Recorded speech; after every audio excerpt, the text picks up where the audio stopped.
Olá, eu me chamo Edinaldo de Jesus e sou aluno do curso de Letras Língua Portuguesa. Irei apresentar agora o meu trabalho avaliativo da disciplina de Literatura Portuguesa Contemporânea. A disciplina é ministrada pela professora doutora Tânia Maria Sarmento Pantoja. Bom, o meu trabalho aqui tem o intuito de demonstrar o tema capitalismo dentro da obra As Mãos dos Pretos, de Luiz Ruana. É, e demonstrar, né, que a justificativa principalmente do racismo, né, que é uma forma que o capitalismo ele encontrou como uma forma de se perpetuar ao longo dos anos, né, desde muito tempos atrás e até chegar nos dias de hoje. Então, antes de falar sobre a obra em si, eu vou apresentar aqui um pouco do que o autor trabalha em suas obras, né? Bom, Luiz Bernardo Ruana, ele nasceu na cidade de Maputo em 1942 e cresceu em Moamba, no interior, tendo estudado jornalismo.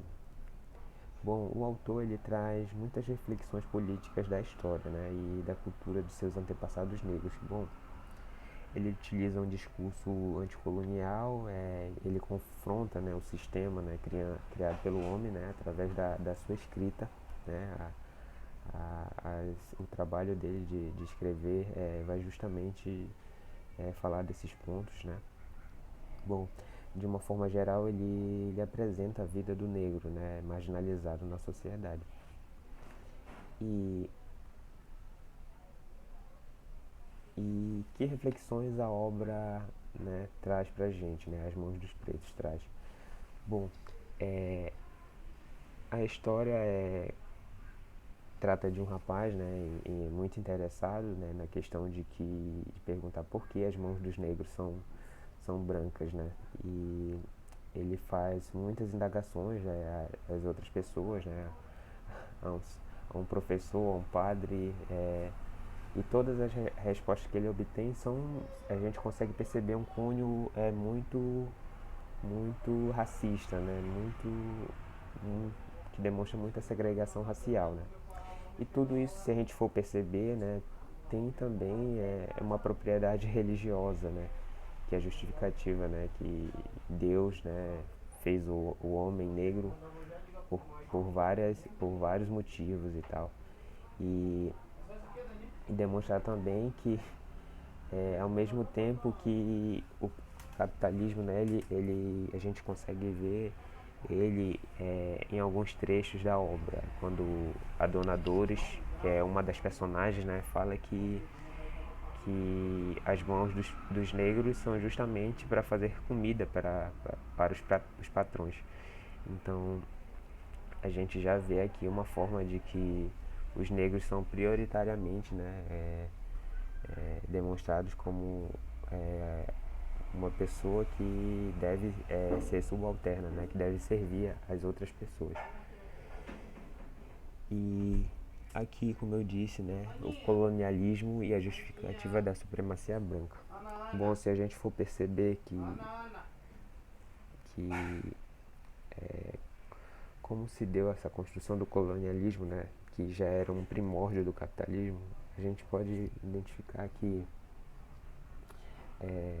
a gente falar sobre o fim da escravidão, né? O fim da escravidão ele não aconteceu de uma hora para outra, né? Ele foi paulatinamente se demonstrando. Aí como assim, né? A gente teve muitas leis, né? Antes da abolição mesmo definitiva. Uma das leis foi a lei do sexagenário, né? E a lei do ventre livre. Bom, a lei do sexagenário, né? Ele era justamente falar sobre a questão de que os pessoas acima de 60 anos já não poderiam ser escravizados, né? Só que é muito contraditório aí porque as pessoas de 60 anos, né? Aliás, não existiam negros de 60 anos, né? Pelos dados que a gente consegue encontrar nos livros, essa é a crítica de muitos autores, de que os negros não conseguiam chegar a essa idade. E a do ventre livre era dizer que a partir de uma data os negros que nasciam já não poderiam ser escravizados. Então, se a gente for perceber, são coisas que se deram com decorrer do tempo, né, e de uma forma gradativa.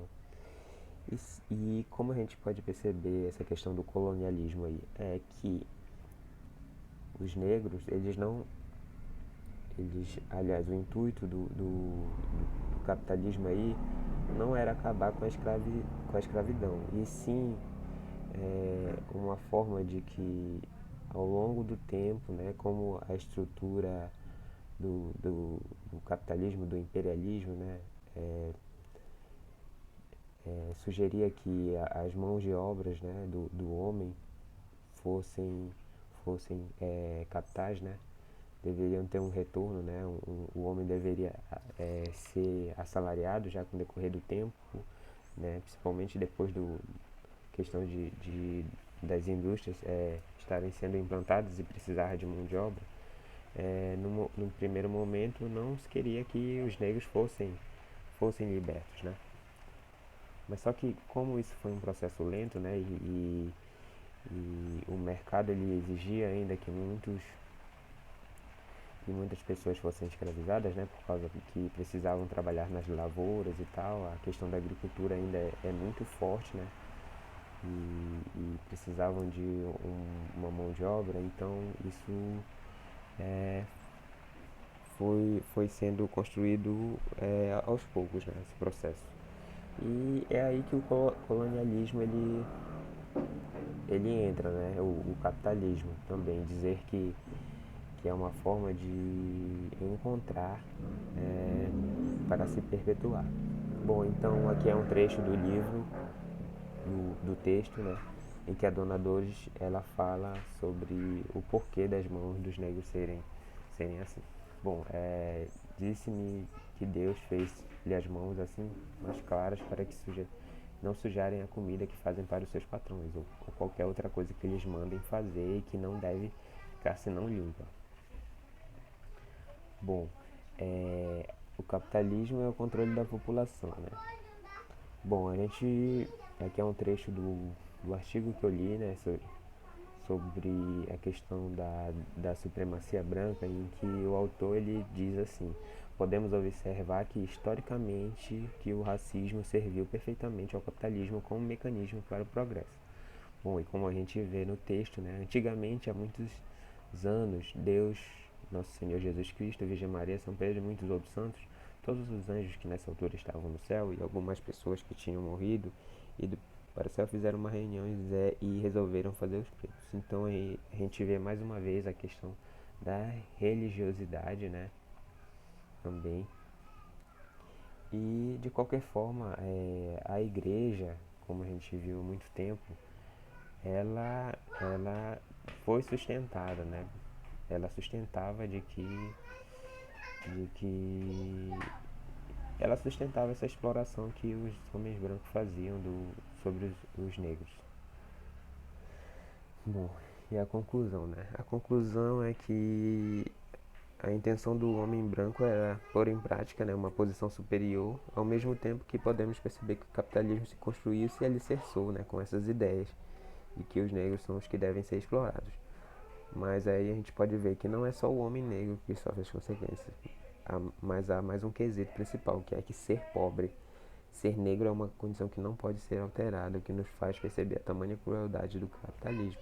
Ou seja, o que eu quero acrescentar aqui é que ser negro é uma condição que você não pode alterar, né? Que a pessoa negra não pode alterar jamais. Então, foi uma forma, né, de deixar toda assim, vamos dizer assim, o peso para os negros, né? De que eles são inferiores e tal, que por serem mais fortes e, e tal, essas coisas, esses exemplos que os brancos dão, né? Faz com que isso se perpetue desde muito tempo. Então o que eu queria trazer era isso, de que dentro desse cunho racista, né, dessa supremacia, que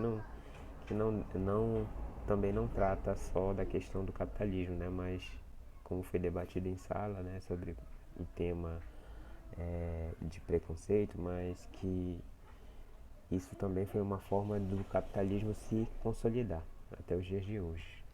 Então esse é o meu trabalho, eu queria agradecer a todos, né, a professora Tânia e as professoras que ajudaram também nessa disciplina. Foi muito construtiva e meu muito obrigado.